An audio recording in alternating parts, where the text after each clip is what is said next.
He had two older boys. They both went to the mountain.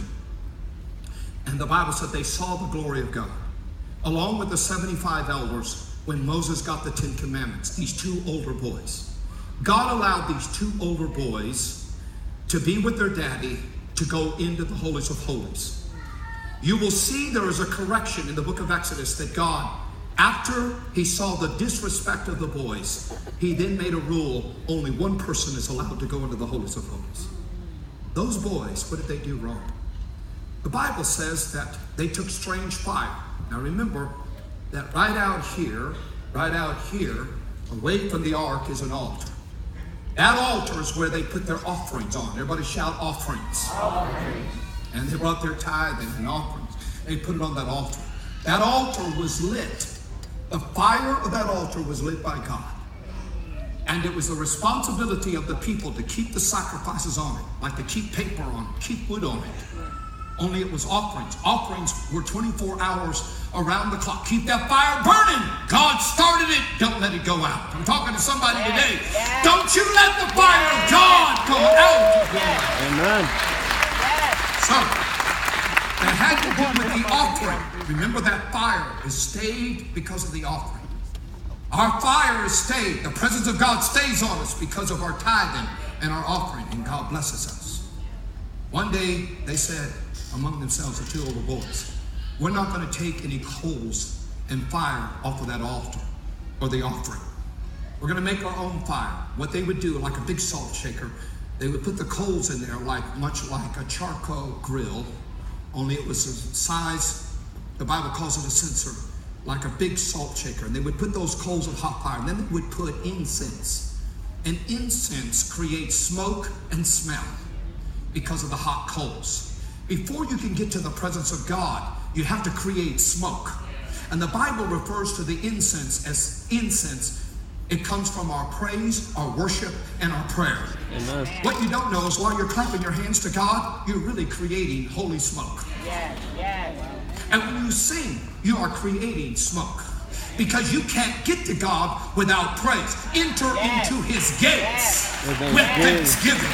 Enter into his courts with praise. You can't touch God unless you got a praise on your mouth and in your head. Somebody shout hallelujah. Hallelujah. Hallelujah.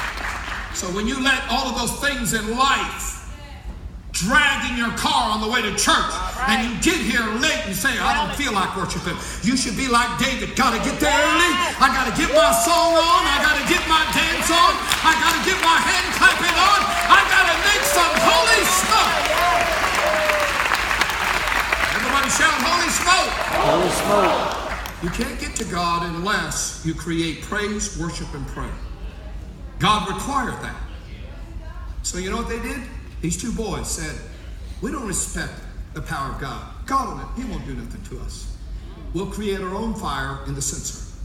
They did not take the fire off the altar because they had no honor. They had no respect. And they said, we'll break the laws. When they got in there, God killed them. Wow. You don't mess with God. You make your own strange fire, thinking your own ideas, calling your own self into prophetess and prophets and preachers when you have no business to make your own fire. Yes. That's good. That's good. Listen to me.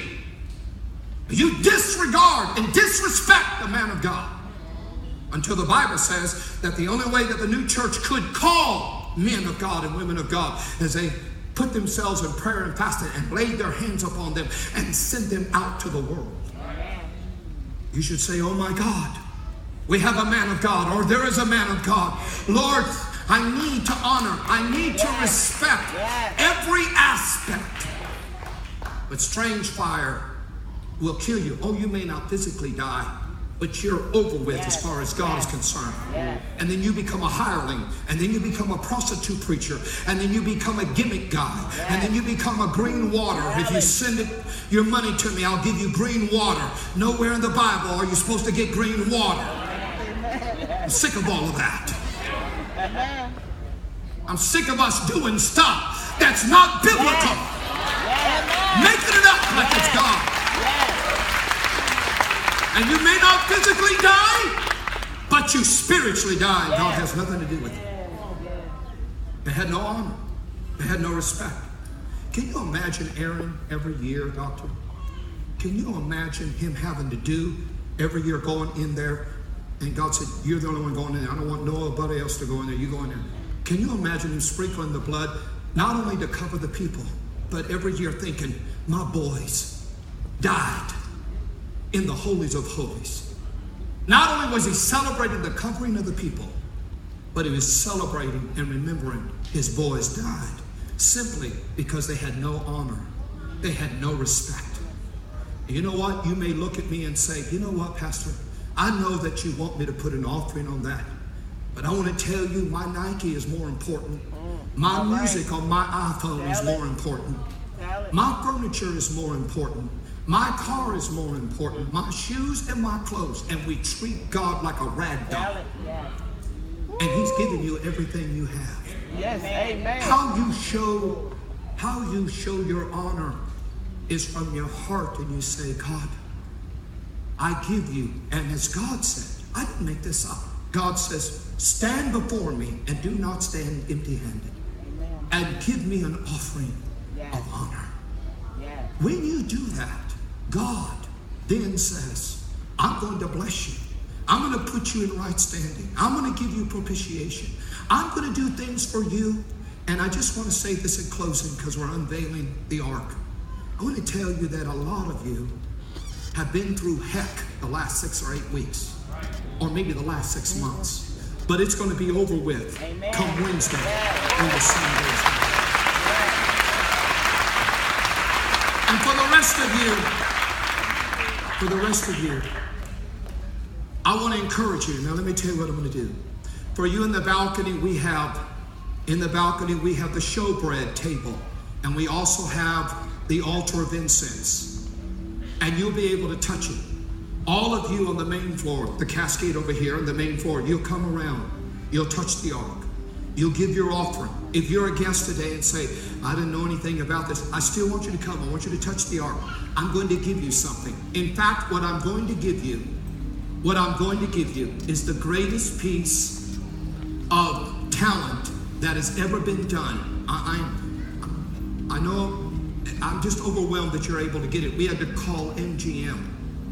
We had to call Paramount Studios to even get permission to do this, even though I'm a part of it and made it. But they allowed us to wrap it. You can't get this anywhere. But today when you march around, I'm going to give you that as a gift. But let me tell you, that's not your blessing. God's getting ready to put you in place. That's right. This will only take about 12 minutes, maybe 10 minutes. When this is unveiled, you over here on the main floor, you over here, you'll march around. At the same time, you'll come both in the back, this section and that section. You'll come down the aisle. You folks will come down and you will touch the ark. And then you will go up the middle aisle, okay? Now, all of you will come around. You'll have to go out that hallway, except for you that are handicapped. You can sit down here on either side. And you can wait until the crowd makes the march to touch the ark to go back to your seat. So you'll go out, go down the hall, and quickly go back in because I put the 7 blessings. It will conclude with the 7 blessings. All of you over here and the cascade will come down. And you will come at the same time as this section moves out into that aisle, and you will come down quickly. And you will single file go up the aisle, and you'll be seated back. And you all, most of you will have to go out down the hall with her making preparations for you. Because this is going to be a holy moment as we stand before the Lord. Let us unveil the ark.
touch this ark today, just visualize that Jesus is sitting in between two of these cherubims in the real ark.